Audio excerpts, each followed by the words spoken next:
Hey, now we're ticking. Something was wrong with the GoPro there. It was had a little black screen on it. But now we're ticking. So I've got updates. I've got my battery eliminator in for the FT5D. I've got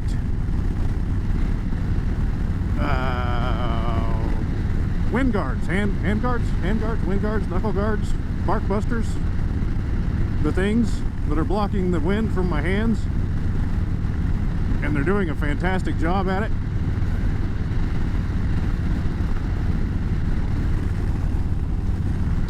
Summer weight gloves, mesh gloves. What is the temperature out right now? It's cold. It's chilly. It's not cold. It's chilly. Let's see. Info. 50? It feels colder than 50. But there is no wind on my hands whatsoever. With the heat on the grips, they feel wonderful with summer weight gloves on. Other update, I had talked in the last video about voice activated transmit on the FT5DR and how well it would work with the Bluetooth with motorcycle wind and whatnot, background noise. I say whatnot a lot. It's a filler word. Stop that. So I've tried it on the low sensitivity setting, and I really have to yell at it to get it to hear me. I was afraid the high sensitivity setting would catch every last bit of wind and coughing or sneezing. Sneezing, of course, it catches, but it doesn't usually catch a cough unless it's an open mouth cough.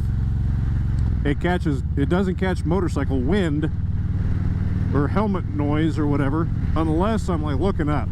I looked up at a hawk or something. I can't remember what it was. And I noticed I got a repeater tone back from something. So it did transmit there, but it doesn't just go off all the time. It might kerchunk a repeater every once in a while, but very, very rare. So I'm not even going to worry about that remote push to talk button. Yeah, I might still, because I turned my headset off to do this video. So it might still be nice to have a remote push to talk button. What else was it? Oh, downfall about the battery eliminator. It doesn't clip into the radio very solid at all. If it's mounted in your car, wouldn't be a big deal. Mounted on a motorcycle, a good solid bump would knock the battery clean off the back of this thing. The battery eliminator clean off the back of this thing.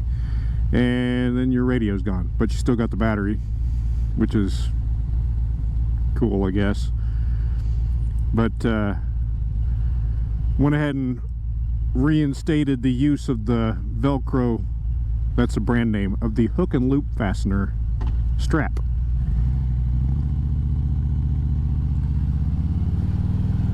Which loses me access to buttons and stuff, but tis what it is.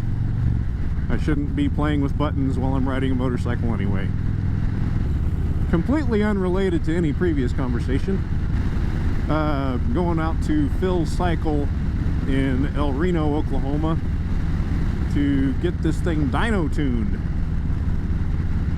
I put the Reinhardt breather and Reinhardt Slimline True Duals with DBX40 mufflers on it sometime around Black Friday. I bought all that stuff, and I bought a power commander from Phil's Cycle, got it installed, and they wanted to wait to do the tune until it was a reasonable 70-degree day, so it was kind of halfway between, not halfway because it never gets 100, it can get up to 115, but I'm not going to ride in 115. A good halfway point of temperature of what I'll be riding in usually, so somewhere around 100 degrees or somewhere down around 30 degrees, I reckon. So yeah, getting that done Tuesday around noon. No idea how long it's going to take.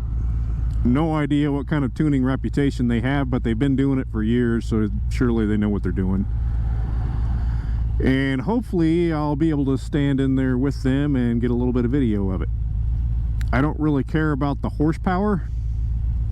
I'm more worried about performance, we'll say that. I don't care about the horsepower, I'm more worried about the performance. And I don't want to go fast, I just want it to run right. So, hopefully Tuesday we'll have video of that, or sometime after Tuesday. As for now, I am almost to the destination of Fuzzy Tacos. Mexican food twice in a week, Tex-Mex. But there's chips and queso. How can you say no to chips and queso? Y'all take care.